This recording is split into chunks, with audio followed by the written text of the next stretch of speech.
The world stopped spinning for a moment when the news hit.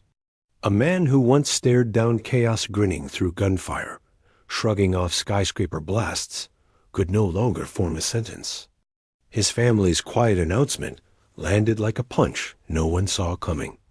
The voice that had roared across screens for decades had gone still, trapped inside a mind that still knew everything but could say nothing. He became the ultimate underdog in a fight no script could fix, for fans who grew up believing courage looked like him. The ache was physical. He wasn't just a face on a poster. He was proof that ordinary guys could win. And now that proof was slipping away, one forgotten word at a time. On a warm August morning in 2025, he crossed the threshold of a memory care cottage built for minds in retreat. The yearly cost could buy a small house. Yet every dollar felt useless against what had already been stolen. His wife called it the cruelest choice she'd ever made. She'd watched the spark dim first, a hesitation, then a blank stare, then nothing. But even in that hush, something unbreakable lingered. The same pulse that once powered every quip, every explosion, every tear on camera, still beat beneath the surface. Take a slow breath. This isn't only about loss. It's about a kid who couldn't talk, found a way to roar, and taught millions how to keep standing when the words run out. He entered the world on a military base in West Germany. March 1955. His dad welded steel for the U.S. Army. His mom kept the home fires burning in a language still foreign to her. 2 years later, they sailed to New Jersey factories, smoke, and neighbors who sized up accents before smiles. Money was tight. Dad disappeared on night shifts. Mom counted pennies at the bank. Home smelled of hot metal and worry. School was a gauntlet. Around age 6, the stutter arrived like a thief. Words jammed behind his teeth. Classmates twisted his name into a taunt that followed him down every hallway. He learned to swing first and speak never. Teachers sighed. Friends vanished. Nights he lay awake, listening to his parents argue over bills, and imagined himself as someone fearless. Someone whose voice never cracked. The 1960s swirled outside music. Protests, color TV, but inside he felt gray. High school became a game of hide and seek with classrooms. He cracked jokes to deflect the laughter aimed at him. Then, at 15, he wandered into drama club on a dare. The stage lights hit. He opened his mouth as a character, not himself, and the stutter dissolved. Sentences poured out smooth as water. Teachers froze. Kids leaned forward. For the first time, silence felt like power. Instead of prison dot by graduation, he was student council president, trading punches for punchlines. College drama departments welcomed him, even paid for speech therapy. But walls couldn't hold the hunger. In 1977, he dropped out, stuffed a duffel, and took a bus to Manhattan. The city chewed up dreamers and spit out bones. He poured drinks at a Chelsea bar, slept on couches, collected 100 no's at auditions. Each rejection carved deeper resolve. Snowy nights on subway platforms, he whispered. Not yet. If this story stirs something in you, share it with someone who needs to hear that falling silent doesn't mean the fight is over.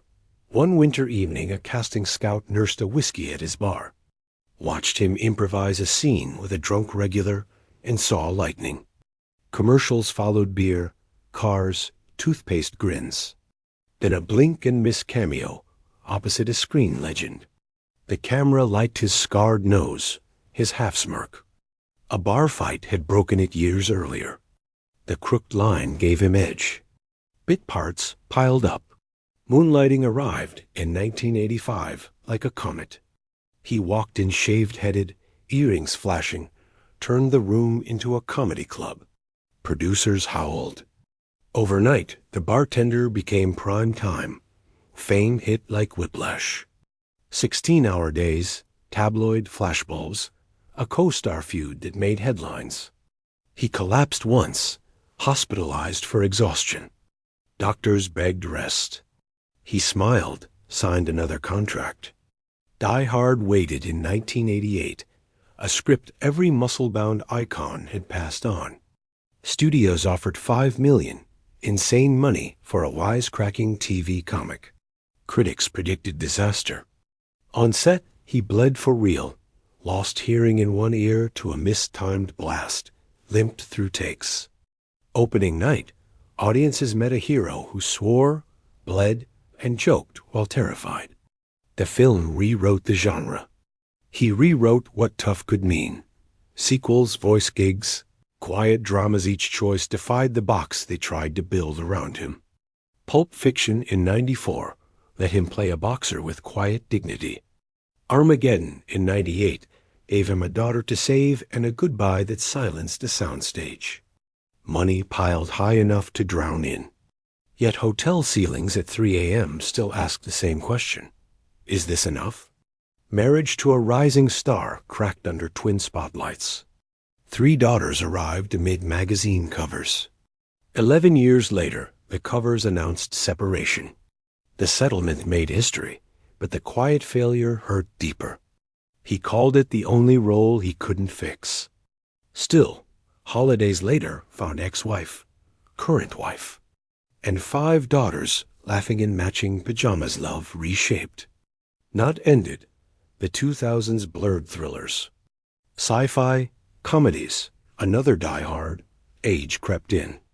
Lines blurred on set.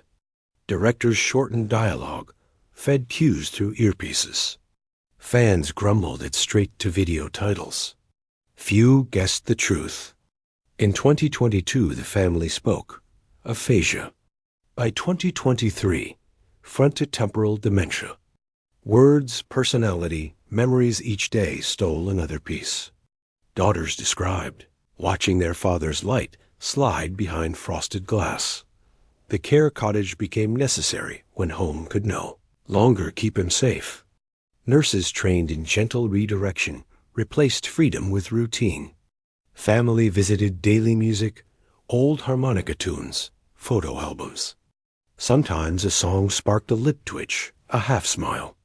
Love learned a new language, touch, presence, shared breath. His echo lives louder than the silence.